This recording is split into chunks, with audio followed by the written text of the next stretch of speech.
하나님의 말씀은 갈라디아서 2장 6절에서 10절 말씀입니다. 이 계시의 말씀을 봉독할 때에 다 함께 살아계신 하나님의 음성을 듣는 시간 되시길 바랍니다. 유명하다는 이들 중에 본래 어떤 이들이든지 내게 상관이 없으며 하나님은 사람의 외모를 취하지 아니하시나니 저 유명한 이들은 내게 더하여 준 것이 없고 도리어 내가 무할례자에게 복음 전함을 맡기를 베드로가 할례자에게 맡음과 같이 한 것을 보고 베드로에게 역사하사 그를 할례자의 사도로 삼으시니가 또한 내게 역사하사 나를 이방인에게 사도로 삼으셨느니라.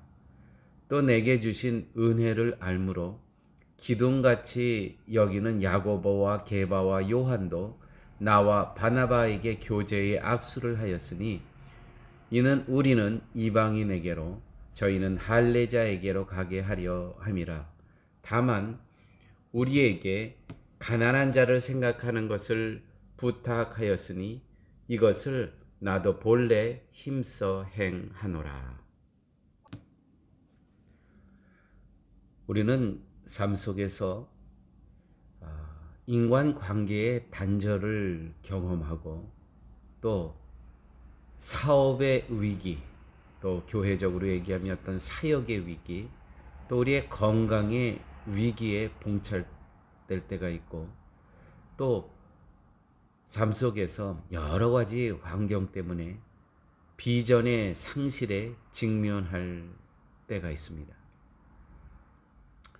오늘 본문은 원래 갈라디아서 2장 1절부터 10절 전체의 말씀입니다. 사도 바울이 그런 상황에 봉착했습니다.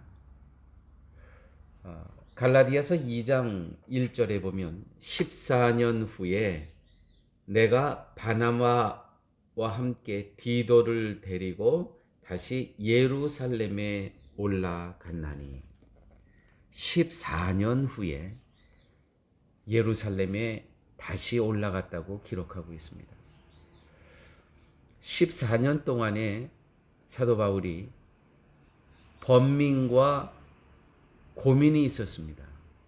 그것은 어떤 것이냐면 아직 예루살렘에 있는 기둥과 같은 사도들 베드로와 요한과 야고보와의 아직 해결되지 않은 그러한 문제가 있었습니다. 그래서 14년 동안 피차 만나지 못하고 떨어져 있었다는 것이죠. 그런데 14년 후에 지금 성령님의 감동으로 올라가고 있는 겁니다. 그들을 만나기 위해서. 그 이유는 하나님의 뜻에 따라 맡겨주신 일이 뭡니까? 이방인들에게 전도하는 거였죠. 복음을 전하는 것. 그동안의 이 사역을 존경받는 기둥과 같은 사도들에게 설명하기 위해서 지금 올라가는 겁니다. 왜냐하면 인정하지 못 받았거든요. 인정을 못 받았습니다. 어떻게 이방인들에게 그러한 성령의 역사가 일어날 수 있고 또 할례받지 못한 그들에게 할례도 베풀지 않고 어떻게 복음을 전할 수 있겠는가? 이 할례가 문제였습니다. 사실은 할례는 이거는 정말 문화적인 거였거든요. 그럼에도 불구하고 이 14년 동안에 이 서로 이 불편한 관계, 이 영적인 고민이 얼마나 많았겠습니까? 사랑하는 여러분, 혹시 지금 분명한 하나님의 뜻으로 알고 한 일, 또 현재 진행하고 있는 일들 가운데 환영받지 못하고 있는 그러한 일 있습니까? 아마 있으실 거예요. 사도 바울도 똑같이 환영받지 못하는 일, 14년 동안 이방인에게 복음 전하는 일, 이거 인정도 받지 못하고 환영도 받지 못하고 그런 갈등 관계에 있었던 일이 있었거든요.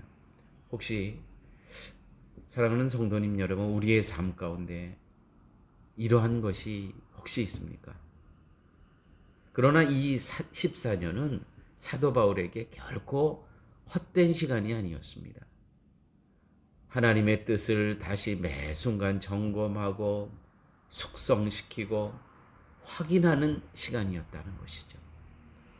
사랑하는 여러분, 그러므로 우리의 삶 가운데 우리에게도 이러한 하나님의 뜻을 계속 점검하고 숙성시키고 하는 이러한 기간은 꼭 필요한 겁니다.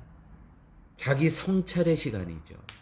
나를 되돌아보고 나를 다시 한번 점검하고 또 미래를 향하는 이 발판 플랫폼을 준비하는 시간입니다. 그러므로 사도 바울에게 있어서 이 14년이라는 이 기간은 얼마나 소중한 기간인지 모릅니다. 아팠습니다. 힘들었습니다. 그러나 만약에 이 기간이 없었다면 세계 선교를 위한 그 플랫폼, 그 준비의 기간은 있을 수 없었을 것이라는 것이죠. 이 기간에 하나님께서는요, 사도 바울을 겸손케 한 그러한 기간이었습니다. 정말 한 인격자로, 경건의 거인으로 익어가는 시간이었다는 것이죠. 에베소서 4장 2절에 이런 말씀이 있습니다. 모든 겸손과 온유로 하고 오래 참음으로 사랑 가운데 서로 용납하라. 빌립보서 2장 3절 아무 일에든지 다툼이나 허영으로 하지 말고 오직 겸손한 마음으로 각각 자기보다 남을 낮게 여기라. 이러한 과정이 바로 이 겸손의 과정이 사도 바울에겐 14년 동안 아마 이런 시간이 있었을 거예요. 자기가 할례 받지 않고 지금 복음 전하고 교회를 세워가는 이 모든 일들, 이것이 정말 하나님의 저들로부터 인정받지 못하는 일이지만 정말 하나님의 일일까? 왜 고민하는 시간이 없었겠어요? 사도 바울도 그들을 존경했습니다. 이 표현 자체가 기둥같이 여기는 야고보와 게바와 요한 9절에 그렇죠? 기둥같이 여긴다는 건 뭐예요? 그만큼 존경하고 있다는 것이죠. 사도 바울도 그들을. 왜냐하면 옛날에 자기가 그렇게 핍박했던 사람들 아닙니까? 아마 자기가 아직 복음을 접했을 때 제대로 만났으면 다 감옥에 보냈든지 아니면 죽임을 당할 자기의 손으로 그런 사람들이었다는 것이에요. 그 기둥 같은 존경하는 그들로부터 인정받지 못했다는 이 현실 얼마나 힘들었겠습니까? 그러나 이 기간이 사도 바울에게는 14년이라는 이 성숙시키는, 숙성시키는, 익어가는 한 인격체로 또한 경건의 거인으로 익어가는 이런 순간은 사도 바울에게 꼭 필요했다는 것이죠. 그러므로 사랑하는 교회 여러분, 혹시 남들로부터 인정받지 못하고 환영받지 못하는 일을 나는 정말 주님의 뜻으로 알고 하고 있고 해왔고 또 진행형으로 하고 있는 일이 있습니까? 오늘 말씀으로 위로를 받고 다시 한번 도전을 받는 시간 되시기 바랍니다. 이 기간은 나와 또 상대와 모든 환경을 숙성시키는 기간에 있다는 것이죠. 베드로전서 5장 6절에 이런 말씀이 있습니다. 그러므로 하나님의 능하신 손 아래서 겸손하라. 때가 되면 너희를 높이시리라. 아멘입니다. 사도 바울이 14년 후에 예루살렘에 올라간 이유는 하나님의 일이 유대인과 이방인 사이의 할례 문제로 인해 오명을 얻게 되거나 공연한 쟁점이 되는 것을 막기 위함이었습니다. 자칫 14년 동안이나 걸쳐 이루어진 하나님의 일이 훼손되거나 현재 진행되고 있는 주님의 일이 위험에 처할 수도 있음을 보았기 때문입니다. 그가 예루살렘에 올라간 이유는 오직 하나뿐이 없습니다. 자신의 자존심보다도 사도 바울이 누굽니까? 그 지성으로 얘기하면 따라갈 지성이 없습니다. 그의 가문으로도 그렇고 그의 율법의 그러한 그 위치에서도 그렇고 따를 자가 없는 겁니다. 오직 하나, 자신의 모든 존귀함 자존심보다도 하나님의 일을 그르칠까 봐 내가 그들에게 올라갔다는 것이죠. 나를 낮췄다는 것입니다. 내가 허리를 구부렸다는 이 이유는 무엇이냐면 오직 하나, 복음 때문입니다. 오직 하나, 하나님의 그 계획된 일에 손상이 될까 봐 나는 관계없다는 것이죠.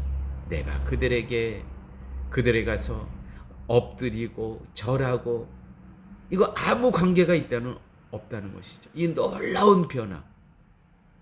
사랑하는 여러분, 마태복음 6장 33절에 예수님께서 하신 우리 믿는 자에게 놀라운, 특별히 성숙한 믿음의 사람이 되기 위해 놀라운 하나님의 일이 말씀하신 것이 있습니다. 너희는 먼저 그의 나라와 그의 의를 구하라. 여기까지. 그 후에 또 하나님 예수님께서 말씀하시죠. 그 나머지 모든 것은 그건 내가 또 책임질 것이다. 그러나 그거는 생각하지 마세요. 우리가 할 일은 너희는 먼저 그의 나라와 그의 의를 구하라. 사랑하는 여러분, 이제 우리가 해야 될 일이 있습니다. 그것은 뭐냐면 하나님의 오직 하나, 하나님이 일이 훼손될까 봐, 또 하나님의 일이 위험에 처할 수 혹시 있을까 봐, 혹시 하나님의 이 복음의 지평을 넓히는 일에 지금 어떤 쟁점이 있는데 그것으로 인해 막힐까 봐, 나의 모든 것은 나의 자존심 아무것도 아니라는 것이죠. 그 이후의 모든 일은 하나님 앞에 맡기고 너희는 먼저 그의 나라와 그의 의를 구하라. 복음의 지평이 넓히는 일을 먼저 생각하라는 것이죠. 그러므로 사랑하는 교우님 여러분, 혹시 우리의 삶 가운데 분명히 어쩌면 이건 내가 맞을 수도 있어요. 그럼에도 불구하고 먼저 올라가는 겁니다. 찾아가는 겁니다. 푸는 겁니다. 근데 이게 내 노력으로 되지 않아요. 성령의 감동이 있어야 돼요. 성령의 감동.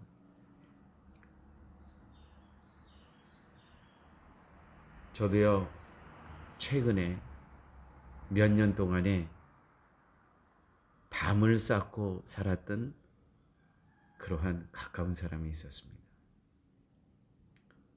근데 올해 1월 1일 첫날 새해 문안을 하면서 대화를 텄습니다. 대화를 텄어요. 하고 나서 보니까 정말 별거 아니더라고요. 왜 몇 년 동안 그렇게 하고 있었는가. 근데 제가 아무리 생각해도 제가 맞았어요. 제가 생각하기에는 제가 맞았는데 그러면서 모든 대화를 단절하고 있었다는 것이죠. 사랑하는 여러분, 혹시 여러분 삶 가운데 비록 내가 맞았지만 혹시 대화를 어떤 관계를 단절하고 계신 거 있습니까? 주님 때문에 풀어야 되는 겁니다. 주님 때문에. 하나님의 계획하심 때문에 풀어야 되는 겁니다. 하나님의 작정하신 일을 진행하기 위해서 내가 풀어야 되는 겁니다. 내가 걸림돌이 되면 안 됩니다. 많은 경우에 내가 걸림돌이 되는 경우가 많이 있다는 것이죠. 하나님의 일에 내가 걸림돌이 되어서는 되겠습니까? 너희는 먼저 그의 나라와 그의 의를 구하라. 사도 바울은 먼저 하나님의 복음의 지평을 위해서 그가 예루살렘에 올라가게 된 겁니다. 오늘 말씀 7절에서 8절, 9절 말씀을 제가 한번 다시 읽도록 하겠습니다. 도리어 내가 무할례자에게 복음 전함을 맡기를 베드로가 할례자에게 맡은 것 같이 한 것을 보고 베드로에게 역사하사 그를 할례자의 사도로 삼으시니가 또한 내게 역사하사 나를 이방인에게 사도로 삼으셨느니라. 또 내게 주신 은혜를 알므로 기둥같이 여기는 야고보와 게바와 요한도 나와 바나바에게 교제의 악수를 하였으니 이는 우리는 이방인에게로 저희는 할례자에게로 가게 하려 함이라. 와, 사랑하는 여러분, 이 말씀이 얼마나 놀라운지 모릅니다. 그동안 14년 동안이나 이 막힌 담을 허무시는 하나님, 이 놀라운 반전입니다. 기대 이상으로 펼치시는 이 하나님의 손길을 한번 보십시오. 이렇게 해서 올라갔더니 어떤 일이 일어났냐면 내게 주신 은혜를 알므로 자기가 쫙 설명을 했습니다. 그동안 14년 동안 한 일, 이방인들과 함께 교회를 세우는 일 쭉 다 설명을 했더니 기둥같이 여기는 야고보와 게바와 요한도 나와 바나바에게 교제의 악수를 내밀었다는 거예요. 수고했다는 거예요. 잘했다는 거예요. 아마 이 기둥같이 여기는 이 사도들이 정말 이 사도 바울이 그동안 이방인들에게 한 것을 보고 정말 하나님 앞에 민망했을 수도 있어요. 자기네들이 잘못됐구나. 이 하나님의 반전을 보십시오. 그래서 여기서 인정을 받습니다. 그래, 우리들은 유대인에게 복음을 전하고 이 할례 받는 자들, 이들은 할례를 받아야죠. 당연히 할례를 받아야죠. 그 문화니까. 그래, 사도 바울과 바나바는 할례 없이 지금 해왔던 것처럼 계속 이방인의 사도로 일할 수 있도록 여기서 인정을 받게 된다는 것이죠. 사람의 인정은 중요하지 않지만 그렇지만 복음의 효과를 위해서는 필요한 겁니다. 효과를 위해서. 그게 진리냐 진리가 아니냐가 문제가 아니고요. 효과를 위해서. 복음의 지평을 넓히는데 효과를 위해서. 매우 필요한 것이라는 것이죠. 사랑하는 여러분, 이 하나님께서 하시는 이 놀라운 역사, 하나님께서 물꼬를 트이면 한순간입니다. 이번 주 새벽 예배에도 한 방에 해결하시는 하나님에 대해서 제가 말씀 나눴던 기억이 나는데, 하나님께서 물꼬를 트면 한순간에 이 엄청나게 지금 이 닫혀있던 이 물이 나가는 거예요. 한 방이면 됩니다. 결코 14년이 헛되지 않았습니다. 사랑하는 교회 여러분, 인생도 마찬가지입니다. 모두 다 아픈 순간 공부하는 시간입니다. 헛되지 않습니다. 성령의 감동으로 내가 낮춥니다.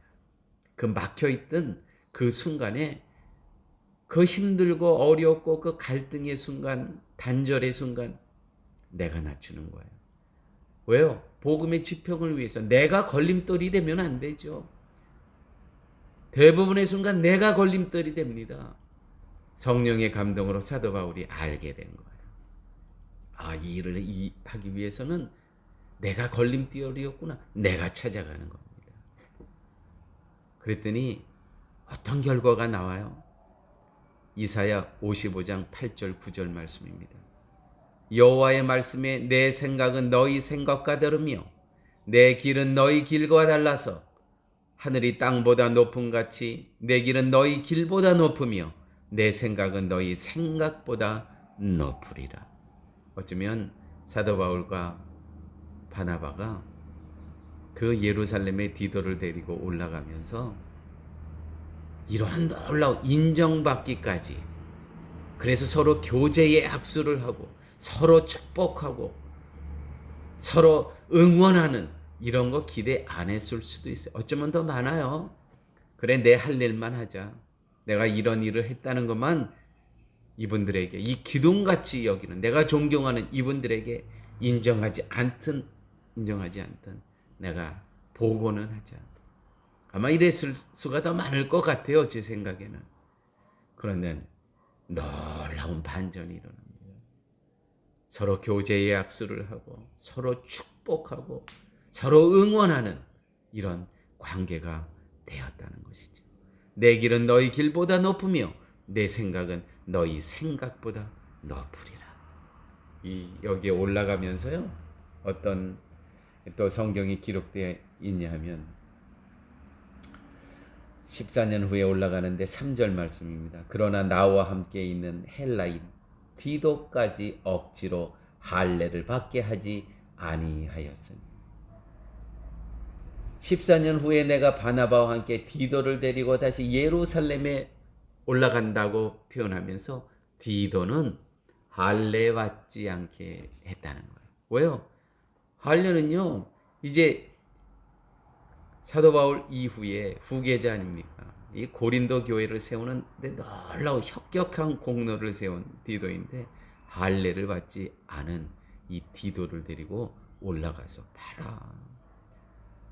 할례 받지 않았지만 이렇게 이 사람이 증인이다. 정말 헌신되어 있고 주님의 뜻 안에서 지금 사역하고 있음을 보여주러 간 것이죠.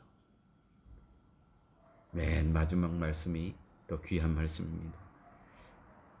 10절 말씀, 다만 우리에게 가난한 자를 생각하는 것을 부탁하였으니 이것은 나도 본래 힘써 행하였노라. 사도 바울에게 베드로와 요한과 야고보는 오케이, 우리 다 똑같은 일을 하였구나. 우리 다 똑같이 예수 그리스도의 십자가의 죽으심과 은혜와 부활하심과 재림에 대해서 우리는 복음을 전하고 다 똑같은 거였구나. 그러나 혹시 가능하다면 불쌍한 헐벗은 자들을 위해서 계속 돌봐주었으면 좋겠다라고 얘기했을 때 이 일은 이미 나도 오래전부터 해왔던 일이다.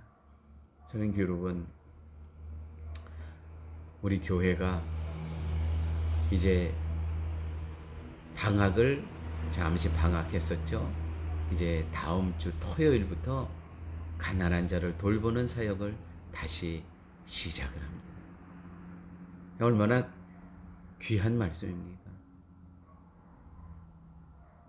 오늘 우리에게 주시는 줄만한 물가 공동체에게 주시는 복된 말씀. 사랑하는 교회 여러분, 혹시 아픔의 기간이 있었습니까? 그러나 그 아픔은 나를 성숙시키고 나를 익어가게 하고 나를 성찰하고 미래를 위한 발판 플랫폼을 지금 준비하고 계시는 기간으로 여기시기 바랍니다. 또한 이러한 기간을 통해 내가 복음의 걸림돌이 되면 안 되죠. 나의 자존심이 사도 바울 올라갑니다. 먼저 숙입니다. 먼저 손 내밉니다. 왜? 딱 하나 복음의 지평을 넓히는 일에 내가 걸림돌이 되어서는 안 되는 것이죠. 내가 아무리 옳았어도 오랜 관계 동안에 막힌 담, 혹시 막힌 사업, 혹시 비전의 상실 이런 것들이 있습니까? 이렇게 했다면 하나님께서 한 방에 해결하십니다. 어떻게 해요? 여호와의 말씀에 내 생각은 너희 생각과 다르며 내 길은 너희 길과 달라서 하늘이 땅보다 높음 같이 내 길은 너희 길보다 높으며 내 생각은 너희 생각보다 높으리라. 은혜 안에서 이 하나됨의 놀라운 이 반전, 오늘 말씀대로 실천하실 때 하나님의 놀랍게 역사하시는 반전이 여러분들의 삶과 여러분들의 기업과 여러분들의 가정 안에 이루어지실 것을 믿습니다.